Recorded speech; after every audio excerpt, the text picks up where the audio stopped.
1.500 euros es la cantidad que marca la pensión media por jubilación. Nunca se había alcanzado una cifra tan alta. El gasto en pensiones también ha batido un récord en nuestro país. Se han sobrepasado los 13.000 millones de euros.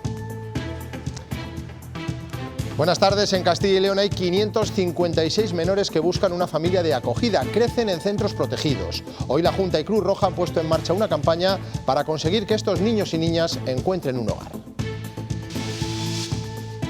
Visibilice todo ese trabajo que hay detrás, porque hay muchísimas familias que se sienten sensibles ante esta situación, pero no saben o desconocen, lógicamente, en qué consiste. Segunda jornada del Pleno en las Cortes. Hoy se ha hablado del acuerdo de la Unión Europea y Mercosur a través de una proposición no de ley presentada por el PP y que se ha aprobado en el hemiciclo. ¿Qué pedían los populares? Rubén Hernández. Los populares han trasladado al hemiciclo la preocupación que existe en nuestro campo, entre otras cosas porque de Mercosur pueden llegar productos mucho más baratos. Por eso lo que el PP le ha pedido al Gobierno aquí en las Cortes es que explique muy bien, antes de firmarse ese acuerdo, cómo va a ser, los detalles, que se convoque una conferencia sectorial y también que se ponga en marcha un fondo de contingencia ante posibles perjuicios. Y en Madrid, en hora y media, comienza la reunión de la ministra de Hacienda con las comunidades autónomas. Es el Consejo de Política Fiscal y Financiera que llega tras la polémica de la condonación de la deuda anunciada por el Ejecutivo. Andrea Altelarrea. Sí, a las 4 está previsto que arranque esta reunión en la que el Ministerio de Hacienda defenderá la condonación de más de 83.000 millones de deuda, aunque los ejecutivos regionales del Partido Popular ya han confirmado en bloque su rechazo, incluida Castilla y León. Hace falta mano de obra para determinados trabajos y se pone el foco en la población inmigrante. En Segovia se ha presentado un proyecto que media entre las empresas y posibles operarios de América Latina. En unos segundos lo vemos. Nuevo desahucio en Valladolid. Finalmente Verónica y sus 3 hijos han tenido que abandonar la vivienda en la que residían. No han podido conseguir la catalogación de vulnerables. La policía ha sacado por la fuerza a la familia y a varios activistas que les acompañaban en ese momento. Analizaremos los requisitos para ser entrenador personal. En FP hay una especialidad de técnico superior en acondicionamiento físico.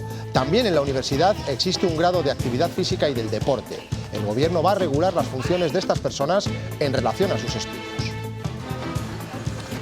Esta mañana nos hemos levantado con heladas en algunas zonas de la comunidad, pero por la tarde cambia la situación. Suben ligeramente las máximas y veremos el sol, Sergio. Así es, Antonio. Después del frío de esta mañana tendremos una tarde bastante soleada y con unas temperaturas que siguen subiendo, aunque ligeramente. Nos moveremos por lo general entre los 14 grados de Salamanca y los 10 de Burgos. Eudald Carbonell es una de las personas que más sabe de Atapuerca. Ha trabajado durante 45 años en los yacimientos burgaleses. Ahora jubilado, ha donado su archivo personal a un centro de investigación.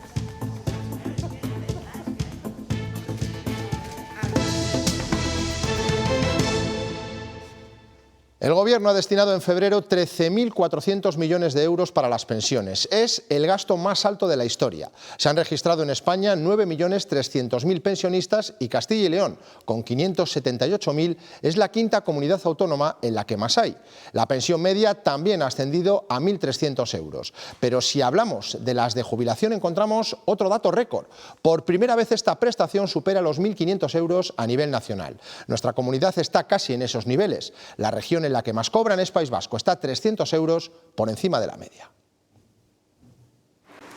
La pensión media en Castilla y León ha crecido en 10 años casi 1.000 euros, de 647 a 1.495 cobrados en febrero, pero en la calle no salen las cuentas. Cada día todo sube más y cada día todo es más caro. Coticé 11 años y medio, me encogió la ley del 65 y ahora cobro media pensión solo. La jubilación de los baby boomers, nacidos desde finales de los 50, mediados de los 60, ya se está notando en la hucha. No solo de hombres, que era lo habitual hace 10, 20 años, sino también de mujeres, que es una diferencia respecto a generaciones anteriores. También tendrá un impacto importante cuando lleguen los nacidos entre el 65 y el 75. Por eso la pregunta de qué pasará con las siguientes generaciones. Me quedan 15 años, así que veremos a ver si llegamos. Cuando lleguemos nosotras no sé cómo viviremos. Lo de los hijos puede, pero lo de los nietos está muy difícil. Siempre hay una visión muy catastrofista, pero el mercado laboral para jóvenes, para entrantes es duro ahora y lo fue a los inicios de los 80. Ante la incertidumbre, la única herramienta para hacer las pensiones sostenibles, dicen los economistas, es ajustar el gasto a las disponibilidades. Los planes de pensiones pueden jugar un papel complementario para la economía de los jubilados, pero ojo. Se utiliza para ahorrar, pero es un producto que también está cotizando en fondos de planes de pensiones. Por lo tanto, hay que remarcar y quedar bien claro que no es solamente un producto de ahorro, no es una hucha. Al cotizar tiene unos valores variables que pueden hacer que se gane o pierda dinero, aunque eso sí suelen tener un modelo mixto, en el que el riesgo es muy reducido. Y como novedad, el gobierno ha flexibilizado las condiciones para retirar el dinero. Antes solo podían hacerlo jubilados o parados de larga duración. Ahora la normativa ha cambiado y desde el 1 de enero de 2025 ya se pueden recuperar las aportaciones, el plan de pensiones y también las ganancias, si las ha habido, que tengan una antigüedad de 10 años o más. Poder recuperarlo periódicamente, además, permite que el valor del dinero no se devalúe tanto por la inflación, aunque hay que tener cuidado con el método de retirada. La manera más económica y más beneficiosa para el consumidor que quiere retirar ese plan de pensiones es hacerlo poco a poco en mensualidades para, calculando esas mensualidades, no pasarse al siguiente tramo de IRPF. Un ejemplo, si se rescatan de golpe 40.000 euros y se suman a lo percibido por la pensión, se estaría dando un salto de 2 tramos y Hacienda se quedaría con el 45%, por lo que la mitad del dinero invertido en el plan de pensiones se iría en impuestos. Ante el descenso de los nacimientos serán los inmigrantes los que ganen peso en la cotización de las pensiones del futuro. Sectores como la construcción, la agricultura o la atención a personas dependientes necesitan mano de obra. Hay empresas que median con América Latina para conseguir trabajadores. Hemos visto un ejemplo en Segovia. No es nuevo, las empresas tienen serias dificultades para cubrir sus vacantes en prácticamente todos los sectores. El sector de la construcción, que cuesta ahora encontrar gente, el sector de la agricultura y la ganadería, nos es difícil encontrar esos perfiles. También está el sector de atención a personas. Y es el boca a boca y llamar. Muchísimo extranjero, la plantilla aquí no la cubrimos. Cada vez son más las personas que llegan de fuera de nuestras fronteras para trabajar y los datos lo reflejan. 4 de cada 10 nuevos afiliados a la Seguridad Social son extranjeros. Pero en los casos en los que se precisa cierta especialización, el problema está en cómo garantizar esta. Un grupo de formación ha iniciado una experiencia que tiende puentes con Latinoamérica. Les traemos con un visado de formación y con un permiso de trabajo de 30 horas semanales, con lo cual se profesionalizan, se especializan y a la vez están trabajando en esos puestos de difícil cobertura. Tenemos las primeras personas que están trabajando en Madrid, en Alicante, en Almería, en Burgos. Una alternativa que acaban de presentar en Segovia, donde la Federación Empresarial ya busca soluciones para el alojamiento de estos futuros trabajadores. Puede ser el paso previo al permiso de residencia y de trabajo definitivo y un granito de arena frente a la despoblación. Con la última subida del salario mínimo y su cotización en el IRPF se ha relanzado el debate sobre el sistema fiscal y cuáles han de ser los topes para quedar exentos de tributación. En esa discusión se plantea la opción del impuesto negativo. Lo hemos analizado con un experto. El concepto de impuesto negativo es una figura antigua y que pocas veces se ha aplicado. Lo que vendría a querer decir es que a las personas que tengan muy poca capacidad económica, sean muy pobres, por decirlo en términos sencillos, les dan dinero para que sobrevivan. Era una propuesta hacendística en una situación, digamos, socioeconómica de predesarrollo económico. Pero en la actualidad, con otras prestaciones como pensiones, ingreso mínimo vital u otras fórmulas de ayuda, lo correcto sería una deducción sobre los impuestos que ya se pagan en función de la renta de cada uno, aunque la articulación de la ley del impuesto de la renta no distinguiría en función de si este señor lo gana por salario mínimo o lo gana por pensión mínima. Entonces lo que no se puede hacer es una distinción fuera de lo cuantitativo porque es inviable. Y esto complicaría que el gobierno pueda solo hacer que sean exentos los que cobran por el salario mínimo y no por otros bienes. Yo creo que sería discutible desde el punto de vista constitucional. Esta supresión de parte de los impuestos tendría una consecuencia, que en estos márgenes de ingresos hay muchos ciudadanos y supondría una caída de la recaudación para el Estado muy grande. Y en Valladolid hoy se ha desahuciado a una mujer de 23 años con 3 hijos menores a su cargo. Ha sido el segundo intento, ya que el pasado mes de noviembre se paralizó otro. La joven, con escasos recursos, no tiene reconocida la condición de vulnerabilidad. En poco más de media hora ha sacado todos sus enseres. Eva Elvira. A las 10:15 de la mañana llegaba la comisión judicial para proceder al desahucio de Verónica y de sus 3 hijos. Estos no se encontraban en la casa, sino en el colegio en el que están escolarizados. El desahucio al final se ha producido.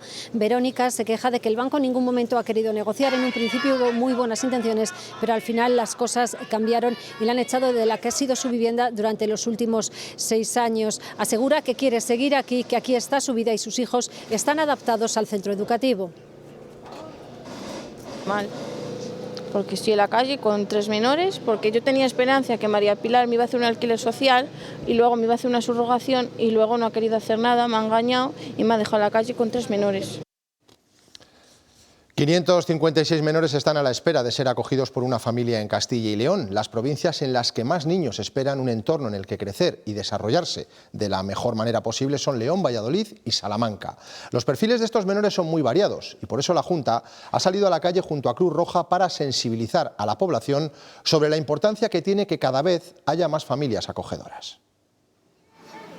Más de 500 menores esperan ser acogidos por una familia en Castilla y León. Se necesitan más familias porque evidentemente en la variedad se puede buscar una selección más adecuada pues, para los distintos perfiles que tenemos. Podemos tener bolsas de familias que pueden ser magníficas, pero se tienen que adecuar con ese menor. Por eso es importante la puesta en marcha de campañas como esta, para que cada vez más personas se animen a convertirse en hogares de acogida. Invitar, animar y atraer a familias que se comprometan solidariamente en hacer esos acogimientos. Primero, como cualquier servicio de la Junta de Castilla y León, llamen al 012. Y en segundo lugar, tienen toda la oficina de Cruz Roja para que se dirigen a la oficina para empezar a conocer en qué consiste. El acompañamiento que se hace desde Cruz Roja, acompañamiento por trabajadores sociales, por equipo técnico, por psicólogos, psicólogas, es desde el primer minuto. Una vez que se da el paso, el proceso suele durar varios meses. Hablamos pues, de prácticamente 10 meses, una cosa así, como máximo, en lo que todo este proceso se lleva a cabo. Además, existen varias modalidades de acogida, permanente o temporal. Todo depende de la situación del niño o niña, para que tanto ellos como las familias que les acogen se sientan lo más cómodos posible. Asisa acudirá a la renovación del concierto con Muface para continuar prestando asistencia a los funcionarios hasta 2027. La compañía ha apreciado en un comunicado el esfuerzo que ha hecho la Administración para mejorar la financiación y se suma a Adeslas, que ya manifestó su voluntad la semana pasada.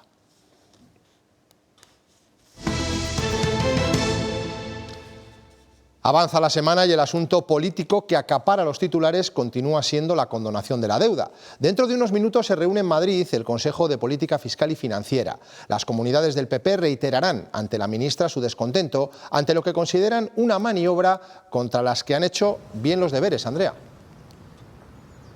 Sí, los populares mantienen que los ciudadanos españoles no tienen culpa del exceso de gasto de los partidos separatistas. Consideran que esta condonación supone que todos paguemos para que Sánchez continúe en la Moncloa. Es lo que ha defendido esta mañana Feijóo en la sesión de control al Gobierno. Sánchez, por su parte, le ha instado a pensárselo mejor para evitar que le ocurra lo que ya le pasó con la revalorización de las pensiones. Un debate que se traslada esta tarde aquí al Consejo de Política Fiscal y Financiera. ¿Usted de verdad ha pensado lo de la condonación de la deuda? Lo digo porque son 83.000 millones de euros que van a dejar de pagar las comunidades autónomas. Para la mayoría de España la condena es usted, que nos obliga a pagar las hipotecas de los suyos. Ustedes cogen la deuda de unos pocos y la tenemos que pagar todos. Eso no es justicia social, es tener mucha jeta fiscal. Escuche, no 17.000, 83.000 millones de euros que el Estado asume de deuda del conjunto de comunidades autónomas. Eso es lo que no quieren escuchar. Esta mañana el presidente de la COE ha mostrado su rechazo a esa condonación de la deuda. Garamendi considera injusto que se beneficie a comunidades que quizá lo han hecho peor que otras y admite que se debe sacar el debate de la política de financiación autonómica. Yo creo que eso es un debate que está ahí encima de la mesa y que evidentemente pues hay que abrir. Ahora, el término condonación, realmente condonación significa perdonar. Entonces, yo creo que condonación pues nosotros lo entendemos menos. En las Cortes se ha aprobado hoy el acuerdo comercial entre la Unión Europea y Mercosur y del impacto que va a tener en Castilla y León. El Partido Popular saca adelante su iniciativa que pide al Gobierno que actúe ante la gran preocupación que existe en el sector agropecuario. Rubén. Hay preocupación, Antonio, porque las condiciones de los mercados de la Unión Europea y de Mercosur son muy distintas, tanto en normativa como en precios, y esto podría perjudicar y mucho a nuestro campo. Por eso lo que ha hecho hoy aquí el PP en las Cortes es pedir al Gobierno que se adelante y ponga en marcha cuanto antes, por ejemplo, medidas como un fondo de contingencia. Finalmente esta propuesta ha salido adelante, aunque en el debate ha habido muchas críticas, entre ellas las del PSOE, que ha acusado al PP de pedir aquí lo que su partido en Europa no solicita. Tras el acuerdo entre la Unión Europea y Mercosur, en nuestro sector agrícola y ganadero existe gran preocupación. Es lo que defiende el PP, porque más allá de las nuevas posibilidades comerciales, son dos modelos muy distintos, el europeo más controlado y caro y el del Mercosur menos regulado y por tanto con menor precio. Por eso lo que se le pide al Gobierno Que antes de ratificar el acuerdo firmado con Mercosur, se garanticen condiciones de reciprocidad. Y se detalle ese acuerdo, se ponga en marcha un fondo de contingencia y se convoque, como pide Castilla y León, una conferencia sectorial para hablar de ello. No podemos aceptar que se impongan un acuerdo sin conocer los detalles. Pero para el PSOE, que defiende el acuerdo, la actitud del PP no es más que una burla a los agricultores y ganaderos de nuestra comunidad, porque si de verdad les importara el campo, estarían presionando a sus propios compañeros en Bruselas. Vox, por su parte, ha recordado que ese pacto lo han logrado en Europa PP y PSOE. Su petición, con carácter previo a la ratificación del acuerdo Unión Europea-Mercosur, consulta a todos los españoles vía referéndum. Una propuesta que no ha sido aceptada y de esta forma. Bienvenidos. Desde el Grupo Mixto se han recibido las dudas del PP al acuerdo. Ustedes están jugando, como siempre, a todas las cartas. Finalmente, la petición de los populares ha salido adelante. Hoy, además, en este hemiciclo se ha hablado de inmigración, en concreto de la última orden de la Junta que regula cómo tienen que ser los centros de acogida de Castilla y León. El PSOE directamente ha pedido su retirada y ha cargado contra el Gobierno regional, al que ha acusado de promover el odio. Mientras tanto, el PP lo que ha dicho es que quien no tiene una política migratoria clara es el Gobierno. Le ha acusado de competencia desleal y también ha asegurado que con su orden lo único que pretende es mejorar la atención que reciben estas personas. Vox, por su parte, ha continuado con su discurso habitual en este asunto. Es lamentable y también significativo que tras la ruptura con Vox, la Junta de Castilla y León continúe implementando políticas que promueven el odio y la exclusión. No es solo moralmente cuestionable, sino que también podría constituir una invasión de competencias estatales. No se invaden competencias estatales y muchísimo menos la competencia en materia migratoria. Su objetivo fundamental es que los centros para personas vulnerables sean de máximo 120 plazas para conseguir una mejor atención. Sus políticas de fronteras abiertas también matan en Europa. Matan cuando permiten entrar un flujo de inmigración masiva descontrolada en nuestras naciones. Las Cortes han aprobado tomar en consideración una proposición de ley de Soria Ya con medidas contra la despoblación. Lo ha hecho con el respaldo del PSOE y la abstención de PP y Vox. Los grupos aceptan que se debata, pero no están de acuerdo con alguna de sus propuestas, como la clasificación del territorio en función de su densidad de población, pérdida demográfica y proximidad a municipios de más de 20.000 habitantes. Y los dos procuradores expulsados de Vox en las Cortes continúan su cruzada contra la dirección del partido. Javier Teira y Ana Rosa Hernando han denunciado públicamente hoy que les deben dinero y han pedido un informe sobre las cuentas de su exgrupo parlamentario. Aseguran estar preocupados por la deriva que ha tomado el partido. Nosotros no atacamos a Vox, denunciamos una manera de dirigir el partido que traiciona la libertad, un partido que se proclamaba defensor de las libertades. Vemos que cuando sus miembros ejercen la libertad, les expulsan fulminantemente. Precisamente los miembros de este movimiento crítico dentro de Vox han enviado una carta al presidente de la formación, Santiago Abascal, para pedirle, entre otras cosas, la refundación del partido. Jorge Buxadé, diputado en el Parlamento Europeo por Vox, ha contestado así cuando le han preguntado por este asunto. No, de verdad, es que me descojona.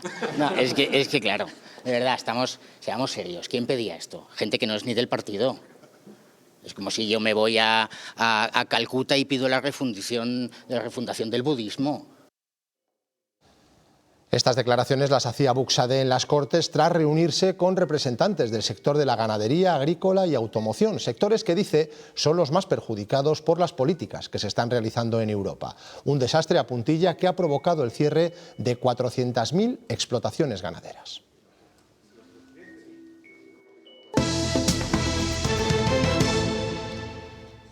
Ana del Ser se convertirá en la nueva presidenta del Tribunal Superior de Justicia de Castilla y León. El Pleno del Consejo General del Poder Judicial la ha elegido esta mañana para que sustituya a José Luis Concepción. Ana del Ser es la actual presidenta de la Audiencia Provincial de León y lleva en la carrera judicial desde 1990. El juez Ángel Hurtado vuelve a subrayar los indicios que señalan al fiscal general del Estado como el autor de la filtración del correo del novio de Isabel Díaz Ayuso. En el auto, Hurtado destaca que las negociaciones entre un fiscal y un abogado son material sensible, sujeto a criterios de confidencialidad. El Supremo rechaza además los recursos de García Ortiz contra su citación como investigado. Y así entraba al juzgado Cristina Álvarez, la asesora de Moncloa que asiste a Begoña Gómez. Lo ha hecho para negar haberse servido de su cargo en beneficio suyo y de terceros. También ha rechazado haber intervenido en gestiones relacionadas con la cátedra de la Universidad Complutense que codirigió la mujer del presidente del Gobierno antes de su creación. Una operación conjunta de la Policía, la Guardia Civil y los Mossos ha permitido desarticular una banda de atracadores de bancos. Asaltaban sucursales en varias provincias, entre ellas Segovia, y lo hacían con armas de fuego. Victoria Domínguez. A los detenidos se les imputan al menos 2 robos en entidades bancarias, uno de ellos el pasado verano, en el mes de julio, en la localidad segoviana de Ontalvilla. Entraban en las oficinas en horario de atención al público y portaban armas de fuego y armas blancas. Hay 3 detenidos, todos residentes en la Comunidad de Madrid, aunque el líder de la banda había huido a Italia y ha sido localizado en Roma y entregado ya a las autoridades españolas. Ha ingresado en prisión junto a los otros 2 detenidos. La Audiencia de Valladolid ha condenado a 7 años y medio de cárcel al miembro de los Dominican Don't Play que asestó un machetazo en el rostro a otro joven de los Trinitarios en enero de 2024. Además, tendrá que indemnizar a la víctima con 25.000 euros por las lesiones y secuelas causadas. La sentencia libra al encausado del delito de tentativa de asesinato del que le imputaba el fiscal, al entender que en los hechos no hubo alevosía ni agravante de disfraz. Varias provincias de Castilla y León se han quejado del descenso de guardias civiles y del cierre de cuarteles de la Benemérita en los pueblos. Esta vez en Valladolid son los vecinos de Mayorga y de Villalón los que critican que las oficinas de los agentes apenas están abiertas al público. Se han quejado a la delegación del Gobierno. Los vecinos de la comarca de Mayorga quieren ir a poner denuncias o hacer gestiones oficiales al cuartel de la Guardia Civil situado en el pueblo y se encuentran con que no hay nadie que abra el cuartel al público día tras día. Se ha pedido que salgan las cuadrillas que había, que salgan a patrullar y por lo tanto si salen a patrullar, lo poco que estaba abierto, pues ahora tiene que estar cerrado. Entonces están patrullando por los pueblos porque están pendientes de los robos que hemos tenido bastantes, pero están cerradas las oficinas, no tenemos dónde poderse acercar cualquier ciudadano. Por eso varios pueblos de la zona, liderados por el propio Ayuntamiento de Mayorga, han escrito una carta al delegado del Gobierno en la región pidiéndole que solucione el problema que afecta a casi toda la comarca de Tierra de Campos. Somos 12 municipios los que conformamos la demarcación del cuartel de la Guardia Civil de Mayorga, pero al igual que nosotros 12, sabemos que el de Villalón de Campos también está sufriendo algo parecido, cada vez tienen menos gente, no tienen tampoco sargento, así que podríamos decir que casi toda la zona norte de la provincia estamos bastante afectados. Dicen que faltan efectivos porque de los asignados al cuartel de Mayorga solo están trabajando poco más de la mitad y temen que el cierre de la oficina sea el primer paso para cerrar el cuartel al completo en un futuro. Donald Trump asegura que ya ha cerrado un acuerdo con Ucrania para que Estados Unidos explore sus tierras raras. Además, asegura que el presidente ucraniano, Volodymyr Zelensky, irá este viernes a Washington para firmar el pacto. Es una de las exigencias de Trump para mantener el apoyo estadounidense a este país, que cuenta con reservas de minerales como el litio muy valiosos para fabricar baterías o semiconductores.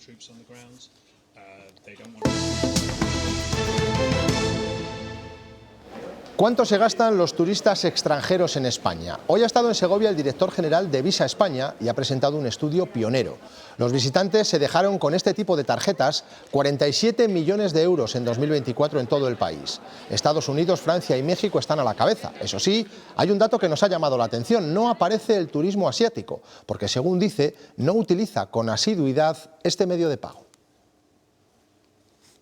Restauración, supermercados, y aquí incluimos también tiendas gourmet y de alimentación, y compras en comercio minorista son las principales categorías de gasto. Este análisis nos ofrece la oportunidad de planificar estrategias turísticas más eficaces y crear productos adaptados a las necesidades y preferencias de los visitantes internacionales.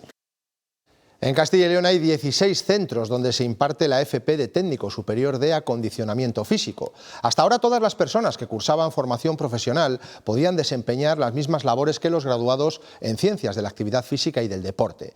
El Gobierno quiere regular las funciones de los entrenadores de gimnasio según sus conocimientos. Con la nueva normativa, los profesionales de la FP solo podrían dar clases colectivas y los graduados entrenamientos personales. La nueva regulación, que aún tiene que pasar por el Consejo de Ministros, ha desatado opiniones de todo tipo. Entrenador personal o monitor de gimnasio, esa podría ser la cuestión. El Gobierno ultima un borrador para poder regular el trabajo de cada uno según su nivel educativo. Un entrenador personal está ya centrado en la parte de rendimiento deportivo, de lo que es la preparación física, en este caso individualizada. Es un poco más preciso porque es capaz de buscar artículos científicos, ver qué protocolos son los adecuados. En el caso de la formación profesional va más orientado a centros deportivos y clases conjuntas. El entrenamiento, pero siempre con soporte musical, con colectivos, en piscina. El problema que se encuentran actualmente es que en algunos centros de alto rendimiento y gimnasios, ambas titulaciones, tanto de graduado como de formación profesional, desempeñan la misma función sin diferenciación. He tenido entrenadores de todo tipo, graduados, también técnicos con grado superior. Creo que deja fuera de la ecuación a los técnicos. En el caso de los graduados estudian asignaturas más específicas como anatomía y fisiología que pueden ayudar a personas con lesiones en un entrenamiento más personalizado. El decreto pretende unificar los criterios en toda España. Nos trasladamos ahora hasta una residencia de Burgos para comprobar cómo se avanza y se mejora la calidad de vida de los residentes. Su última incorporación, un robot de estimulación afectiva llamado Nuka, tiene forma de bebé foca y está siendo muy útil para paliar la depresión o la ansiedad, sobre todo en personas mayores. Mira, María Jesús, mira lo que tenemos. Se llama Nuka. María Jesús hace ejercicios de atención y concentración con Nuka, este robot de estimulación multisensorial. ¿Y cómo tiene los ojos? ¿Grandes o pequeños? Muy bonitos. Muy bonitos, pero ¿son grandes o pequeños? ¿Cómo son? Grandes. A Conchi le ayuda también con la movilidad de sus manos. Mediante inteligencia artificial y sensores de movimiento, Nuka interactúa con los usuarios con efectos muy positivos contra la agitación, la ansiedad o la depresión. Si los residentes la tienen abrazada, puede captar su ritmo del corazón y haciendo pues ruiditos o mirándoles capta su atención y ayuda a rebajar esos niveles. La eficacia de Nuka también está demostrada para combatir el inicio del deterioro físico y cognitivo. Hay gente que apenas habla y que sin embargo habla muchísimo con Nuka. Conseguimos como que conecten, ¿no? Aunque sea por unos minutos, pues eso, que la quieran dar un beso, que la bailen. Su apariencia entrañable permite establecer más rápidamente lazos afectivos. Y hay que tener muchísimo cuidado contigo porque eres algo excepcional. Por lo que en esta residencia de la Fundación Caja de Burgos ya la han aceptado como una más de la familia. Aunque ya lo habíamos visto, hoy se ha presentado de manera oficial el retrato de los reyes de España encargado a la fotógrafa Annie Leibovitz. Don Felipe y doña Leticia, que posaron para esta obra en el Palacio Real, han conversado con la artista sobre los detalles de este cuadro que ya está instalado en la sede del Banco de España. Ha estado trabajando en Atapuerca desde hace casi medio siglo. Ha sido codirector de los yacimientos durante 30 años hasta su jubilación el año pasado. Y hoy Eudald Carbonell ha cedido su archivo personal y científico al Centro Emiliano Aguirre de la Fundación Atapuerca en Ibeas de Juarros. Son 20 cajas llenas de libros, tesis doctorales o 130 cuadernos de bitácora que aglutinan todo el conocimiento de Carbonell sobre la evolución humana. En el acto, la Fundación ha anunciado la creación para 2027 de un nuevo centro en la localidad de Atapuerca dedicado a la prospección de la especie. La prospección de la especie es muy importante, saber qué va a pasar en el futuro. Y ahora mismo estamos en un momento de transición precisamente para analizar el transhumanismo, para analizar la inteligencia artificial, desde la retrospectiva que tenemos aquí, de 50 años de experiencia, vamos a trabajar la perspectiva en la nueva sede de Atapuerca. En el parque temático cercano a los yacimientos arqueológicos. Allí se ha rodado este thriller, La huella del mal. La película, dirigida por Manuel Río San Martín y protagonizada por Blanca Suárez, también ha escogido como escenario el Museo de la Evolución Humana y el Centro de Arqueología Experimental. Atapuerca se ha convertido en un plató gigante para esta historia, que se va a presentar en el Festival de Málaga y que tiene previsto su estreno para el próximo 4 de abril. Este tío está pirado, me fío un pelo. Aquí necesitamos pruebas sólidas. ¿En qué momento de la evolución nos convertimos en los putos asesinos?